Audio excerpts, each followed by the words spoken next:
Pada masa Umar bin Khattab, wilayah Islam itu yang fokus untuk diluaskan, dikuasai ini ke sini, Mesopotamia, Irak. Iran, terakhir ke sini, ke Mesir dan Syria. Satu kali muncul kejadian di Irak, saya tidak akan menulis lagi. Ada surat yang diantarkan oleh Abu Musa al-Ash'ari dari daerah Basrah. Ada pengaduan yang khalifah, wahai khalifah, atasna risalah, telah datang kepada kami satu surat, maktubun fiha Sya'ban, tertulis di atasnya itu bulan Sya'ban. Wala nadri asy-Sya'ban fil madiyah amil haliyah, tapi kami tidak tahu, kata orang sana, ini yang dimaksud Sya'ban ini tahun yang lalu atau tahun yang sekarang. Jadi jangan-jangan ini perintah tahun lalu kami telat melakukannya, atau tahun sekarang yang harus kami lakukan saat ini juga. Subhanallah, disitulah dari situ Umar mendapatkan masukan seperti persoalan sepele. Akhirnya dikumpulkan para pemuka sahabat saat itu. Ada Ali bin Abi Thalib, ada Abdullah bin Mas'ud, ada Abu Musa al-Ash'ari. Dikumpulkan seluruhnya termasuk Utsman bin Affan. Dirundingkanlah kira-kira tiba saatnya saat ini menentukan kalender tahunan Islam menurut antum semua seperti apa bentuk kita. Ada yang mengusulkan gunakan hari kelahiran Nabi, seperti orang Romawi menggunakan hari kelahiran Isa. Ada yang mengusulkan gunakan hari wafatnya Nabi, tahunnya. Nah, di antara usulan ini puncaknya Ali bin Abi Thalib menyampaikan pandangan. Beliau sampaikan, perhatikan kalimatnya. Kalau ditetapkan berdasarkan hari lahirnya Nabi, aku khawatir umat akan mengkultuskan Rasulullah seperti Isa dikultuskan. Kalau ditetapkan berdasar hari wafatnya Nabi, aku khawatir umat akan terlalu meratapi kehilangan Nabi SAW. Diusulkanlah saat itu berdasarkan peristiwa hijrah. Perhatikan, dengan dua tujuan. Satu, memudahkan orang Islam untuk penanggalan kalendernya. Yang kedua ini lihat ya, tujuan spiritualnya, supaya setiap waktu yang dilalui semangat hijrah itu bisa dipelajari oleh orang Islam untuk meningkatkan kualitas iman dan ketakwaannya kepada Allah Subhanahu wa taala. Itulah sebabnya Bapak Ibu sekalian, mohon maaf, setiap menemukan kalimat tahun Hijriyah, antum punya kalender.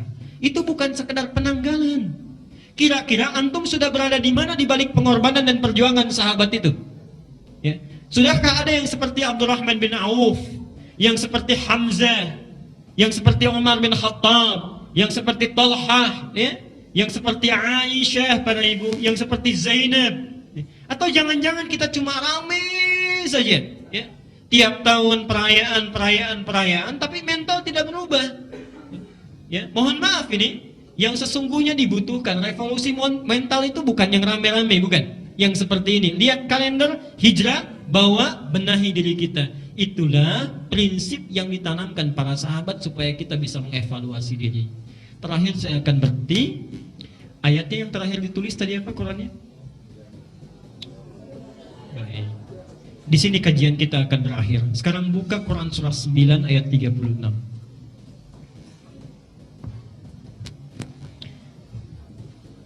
Inna iddatash syuhuri 'inda Allah 12 syahran fi kitabillah.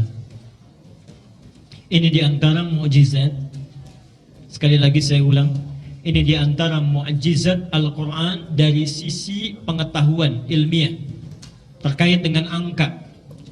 Jadi Bapak Ibu tidak akan ditemukan di kitab manapun yang isyarat-isyarat ilmiahnya itu sedetil Al-Qur'an. Contoh, kata yaum di Quran yang menunjuk hari itu sama persis terulang sejumlah bilangan hari dalam setahun.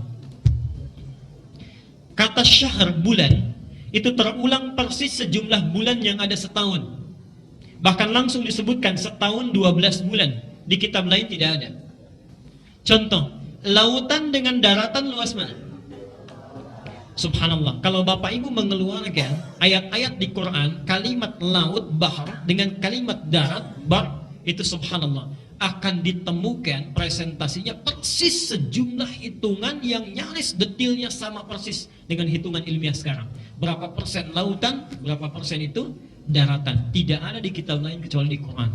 Ya. Kalau sudah seperti itu, mengapa kita sampai sekarang meragukan juga? Ya. Sampai kapan kita mau mendekat kepada Al-Quran? Perhatikan, inna iddatash syuhuri 'indallahi 12 syahran fi kitabillah. Sungguh jumlah bilangan bulan itu mesti ada 12 tercatat dalam ketentuan kitab Allah. Dari sinilah ketika menyusun kalender Hijriyah dituliskan 12 bulan, dipertahankan nama-namanya. Perhatikan uraian saya dengan ini sekaligus saya tutup. Antum bertanya, bagaimana cara hijrah? Bagaimana caranya supaya saya bisa hijrah? Mencontoh sahabat itu. Diberilah kita isyarat dari penamaan-penamaan bulan itu. Satu, namanya apa? Baik. Perhatikan, bukan Muharram tapi Al-Muharram. Jelas ya?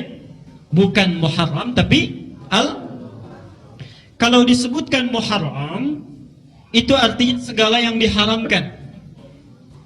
Mabuk Muharram, mencuri Muharram, makan harta riba Muharram, berselisih Muharram, bohong Muharram. Nah, sekarang lihat rumusnya. Kalau antum ingin menjadikan keadaan menjadi bentuk waktu, maka tambah al di depannya. Al-Muharram. Ya. Waktu saat kita harus meninggalkan segala yang dilarang, diharamkan oleh Allah Subhanahu wa taala. Jadi kalau antum ingin mulai berhijrah, kenapa bulan pertama dinamakan Al-Muharram? Ada petunjuk di situ, mulailah dengan meninggalkan segala yang diharamkan oleh Allah Subhanahu wa taala. Jadi bulan ini bulan Al-Muharram, bulan muhasabah, bulan introspeksi. Sampai hari ini kalau antum mau hijrah, coba lihat diri kita. Apa yang Allah tidak sukai dalam diri kita? Coba hari ini keluar dari sini, keluar dari masjid ini, tolong masing-masing punya catatan ya di rumahnya. Gak usah orang lain tahu. Misal, lisan saya tajam, satu. Kedua, saya senang gosip. Ketiga, saya agak angkuh. Keempat, pelit misalnya. Bawa catatan itu, di Al-Muharram ini kita berusaha hilangkan semua sifat-sifat itu, kosongkan dari hati kita. Caranya mudah. Biasanya prosesnya tidak semudah yang diucapkan. Tapi sekarang gak usah tiap hari Pak Ibu. Saya berikan caranya, lebih mudah, gampang. Besok hari apa? Senin, antum bikin aturan, tiap hari Senin sifat jelek saya ini gak boleh keluar. Misal, bapak pemarah. Ketika satu hari di hari Senin, ada tetangga bikin kita emosi, langsung, oh ini hari Senin, besok marahnya Selasa. Itu insya Allah pelan-pelan tahan. Antum ibu mau ta'lim, orang ngajak gosip. Itu gimana tentang ini? Ini hari apa? Senin, besok aja Selasa bu ya. Insya Allah itu dengan demikian akan cepat kita. Pelan-pelan, hilangkan itu semua. Kalau yang haram itu sudah hilang dalam diri kita, mohon maaf, kira-kira masih tersisa enggak? Kalau yang jelek-jelek sudah dikeluarkan dari diri kita, masih tersisa enggak di hati kita yang jelek itu? Karena itulah bulan kedua disebut dengan Safar. Safar itu asalnya dari kata sifar. Sifrun. Sifar itu artinya nol. Sifrun, nol. Atau sesuatu yang kosong. Saya tidak main-main, perhatikan sini ya. Ini apa? Gelasnya, isinya ada airnya. Perhatikan sini. Kalau di sini ada tutupnya, saya masukkan spidol bisa nggak? Air yang lain bisa? Ada tutupnya. Perhatikan. Kalau antum masih ada sekat dosa di hatinya, belum Al-Muharram, belum dikeluarkan ini, belum dibuka, demi Allah saya katakan, hidayah Allah akan sulit masuk. Taufik Allah akan sulit masuk. Karena inilah di bulan Hijriyah, Al-Muharram dinamakan, buka dulu tutupnya. Periksa di bejana hati kita itu ada persoalan apa? Tazkiyatun nufus, bersihkan. Kalau ini sudah dikosongkan, yang jelek-jeleknya ini terbuka, subhanallah, ini sudah kosong dari dosa. Sifrun, bulannya disebut Safar. Kalau orang sudah mengeluarkan kejelekannya, hatinya kosong dari dosa. Dari situlah muncul bulan ketiga, namanya apa? Rabi'. Rabi' itu, kalau dalam bahasa sekarang itu semi. Kalau musim semi itu bunga tumbuh tidak? Tumbuh, bagus tidak dilihatnya? Bagus. Kalau orang sudah kosong dari dosa, kecenderungannya muncul benih-benih kebaikan yang dipandangnya enak, perilakunya bagus, itulah disebut dengan Rabiul Awal. Itu diantara makna-maknanya. Saya cukupkan sampai 3 saja ini dulu. Jadi kesimpulannya Bapak Ibu sekalian, mohon maaf saya simpulkan. 1, kehidupan kita itu membawa amanah yang nanti akan dipertanggungjawabkan. Yang kedua, amanah itu berbentuk 2 hal. 1, keimanan kita, karena itu jaga betul. Yang kedua adalah ibadah yang bisa menguatkan nilai keimanan yang kita bawa sejak kita lahir itu. Kesimpulan ketiga, iman dan ibadah disatukan dalam satu kalimat, disebut dengan din, dispesifikasikan dengan nama Islam. Seseorang tidak akan sempurna Islamnya tanpa membawa nilai keimanan dan ibadah dalam hidupnya. Dan yang terakhir, untuk bisa memaksimalkan ini supaya semangat kita dalam hidup, maka mulailah kita berhijrah kepada Allah Subhanahu wa taala, walaupun itu awalnya berat, dengan menghilangkan kebiasaan buruk kita, menghadirkan yang baik-baiknya supaya muncul kebaikan di hadapan Allah dan Rasulnya kelak di kemudian hari. Saya kira saya berhenti dulu di sini. Mudah-mudahan bisa membawa kebaikan pada kita semuanya.